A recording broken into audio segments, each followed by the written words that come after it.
Assalamualaikum warahmatullahi wabarakatuh.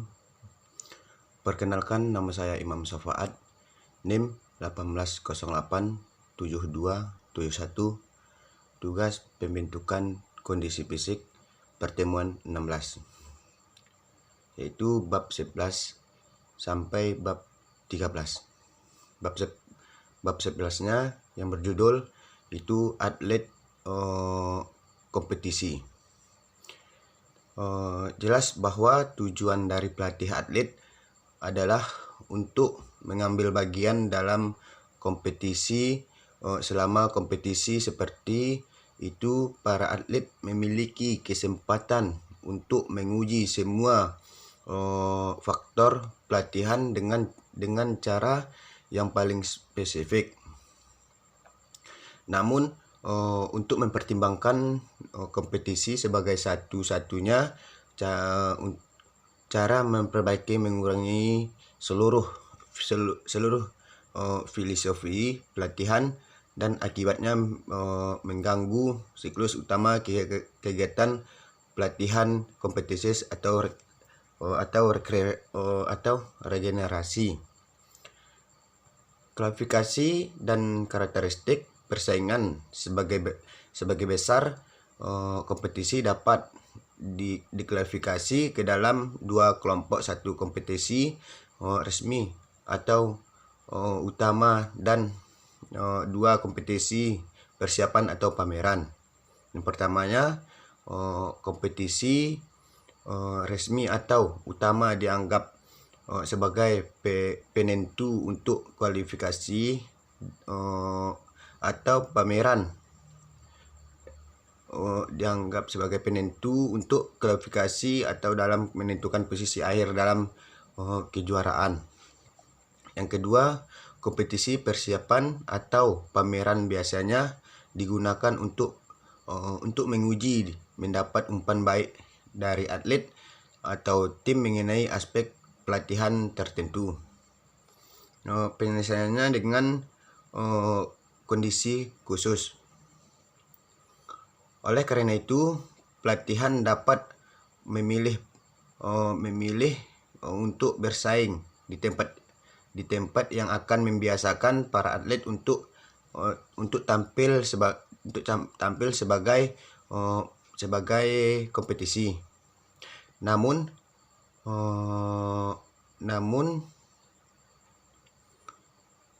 karena dalam memutuskan mereka hanya mementingkan kejuaraan atau kompetisi liga sesuai dengan waktu yang tersedia dan tujuan khusus pelatihan memutuskan umum memilih kontes persiapan atau pamen. Juga demikian jadwal pertandingan atau pertandingan berat seperti itu membutuhkan banyak tanggal regenerasi, mengganggu jalannya pelatihan yang normal.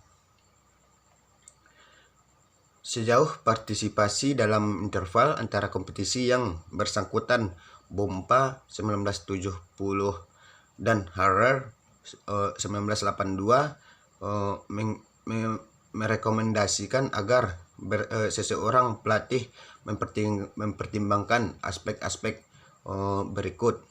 Yang pertama yaitu seorang atlet harus membagi dalam kompetisi hanya ketika dalam mampu menetapkan untuk semua faktor pelatihan baik fisik, teknis, taktis, dan psikologis. Yang kedua, setiap kompetisi dipilih dengan cermat disemikian rupa hingga tingkat kesulitannya yang meningkat secara progresif. Yang ketiga, kompetisi yang dapat dipertandingkan tidak memotivasi seorang atlet. Yang keempat, jangan menghindar lawan dari kemampuan yang jauh lebih unggul. Yang kelima, terlalu banyak kompetisi terutama road trip mengurangi kemungkinan pelatihan untuk melakukan dosis yang tepat, baik kompetisi dan pelatihan hasil akhir akan menjadi penurunan potensi fisik dan psikologis atlet. Yang keenam, perencanaan yang benar dari jadwal kompetisi harus memastikan puncak terbaik untuk kompetisi utamanya. Yang ketujuhnya, kompetisi utamanya tahun ini adalah satu-satunya yang menentukan hierarki dalam olahraga yang lain, atau kecuali untuk pertandingan liga hanya progresif langkah-langkah yang membawa atlet ke level itu. Baik, bab 12-nya kemampuan biomotor dan metodologi perkembangan mereka. Kemampuan biomotor, pemandangan umum. Kemampuan seseorang untuk melakukan latihan dianggap efeknya, penyebabnya, sementara gerakan itu sendiri hanyalah efek. Oleh karena itu, kemampuan untuk mengendalikannya penyebab untuk melakukan fisik yang sukses diperlukan. Kemampuan biomotor sangat terkait dengan dan bergantung pada bidang kuantitatifnya. Di masa besaran, tingkat kekuatannya, kecepatan, dan daya tahan membatasi pekerjaan fisik, mengingat kualitatif. Kontribusi kemampuan biomotor terhadap pencapaiannya kinerja tinggi adalah ditentukan oleh dua faktor. Yang pertama, rasio di antara mereka sebagai refleks dari spesifik olahraga. Yang kedua, dengan tingkat perkembangannya. Setiap kemampuan sesuai dengan dua persamaan berikut yang digunakan dalam mekanika dapat mengembangkan hal ini, yaitu Fmx sama dengan mmx 1.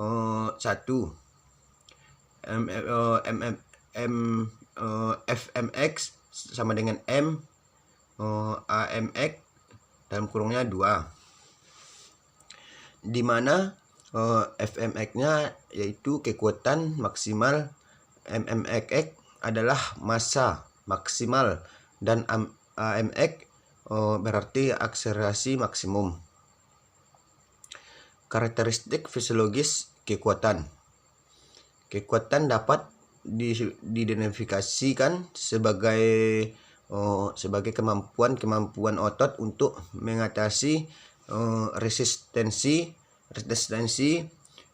eksternal dan internal.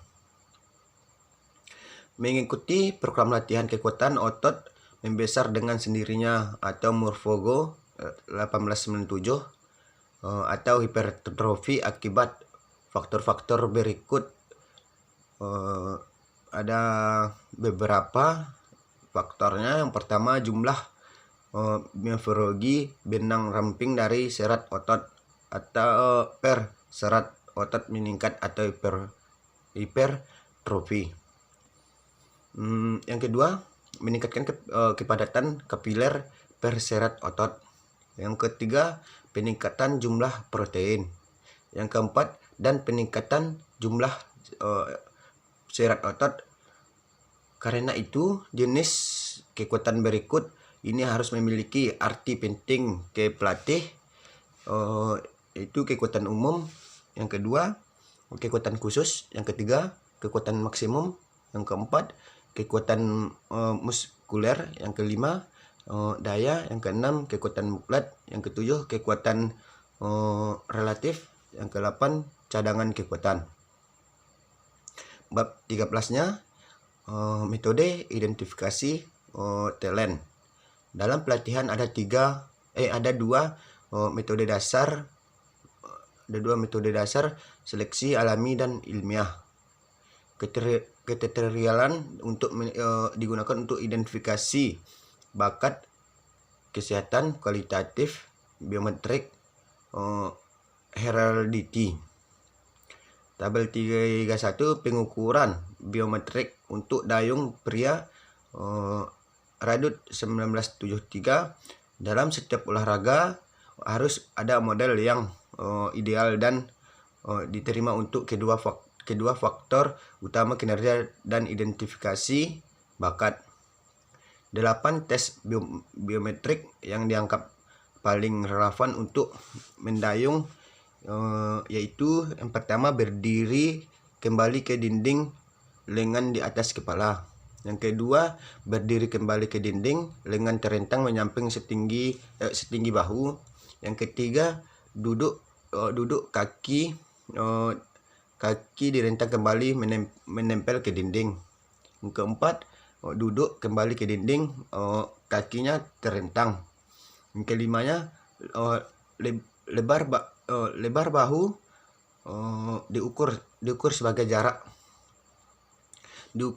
jarak antara dua otot deltoid.